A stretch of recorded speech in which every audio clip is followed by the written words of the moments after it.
There I am, little 12-year-old me winning my football award. I wasn't one who won very much stuff, but in 1991 I was awarded, and I'm so grateful to this, the Prince Michael of Kent Road Safety Award um, for writing Too Much Punch for Judy. It's a fantastic thing, and it gave me a little encounter with royalty, Prince Michael and myself collecting the award. And it came as a result of Too Much Punch for Judy touring across the world. And how did that happen? Well, really bizarrely. We did it in Epping at our little school in front of 30 people. One of the people who attended that and supported it was the Essex County Council Road Safety people. They decided to put it on tour throughout schools in Essex. One of the people who came to see that was from Scotland. They decided to put it on tour throughout Scotland.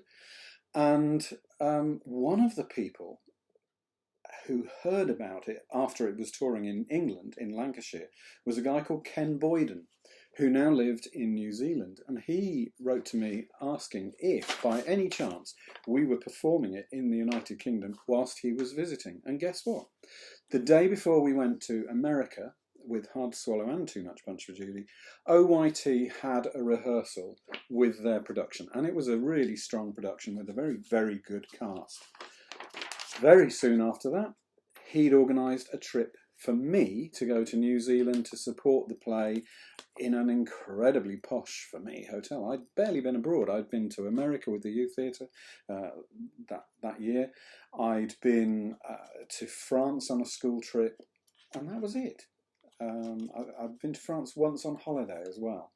Mum and Dad, nice little card wishing me well, and went to see the production using the Epping Youth Theatre, Oakland's Youth Theatre poster, and Ken Duncan put together a cast in New Zealand. And I can remember, the one thing I really remember from their production was the fantastic acrobatic performance during the accident scene, which really was a very different take on it to one I'd done, with them swishing over each other, ending up on their shoulders and then tumbling off.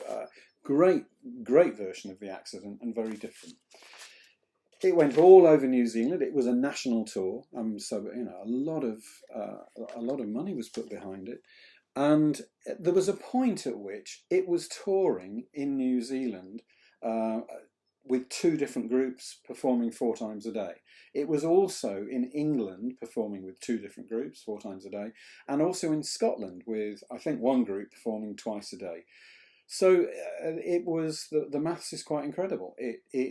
Those early years certainly helped it to get to the point where it's now at nearly 6,000 performances.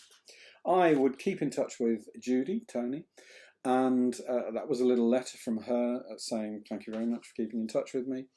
And the one thing that I have kept with throughout the whole time was to make sure that it remains truthful. So the words are real.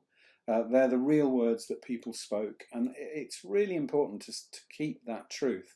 And a request was made that they changed the side of the road that they drive and the side that the steering wheel was on. And I said, no, this is it happened in Britain. It happened when they were driving this way around. It's a universal story. It's really important to keep it true, no matter where it is. And there was never any question about it afterwards. That was a requirement I made. And you start to lose the truth if you chip away at things.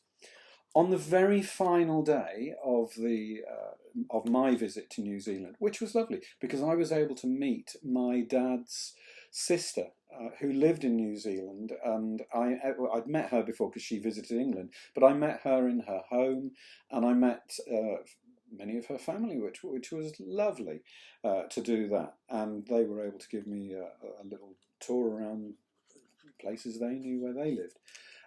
But on the last performance, something quite bizarre happened.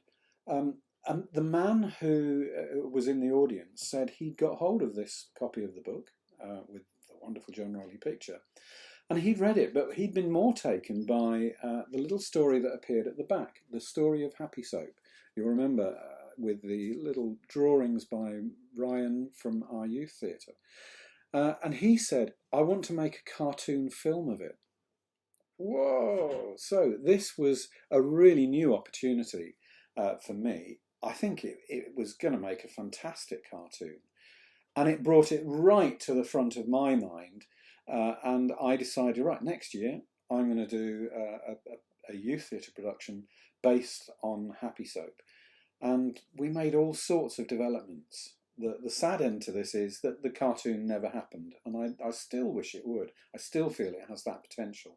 The great thing is we started on our journey towards what eventually became Wacky Soap.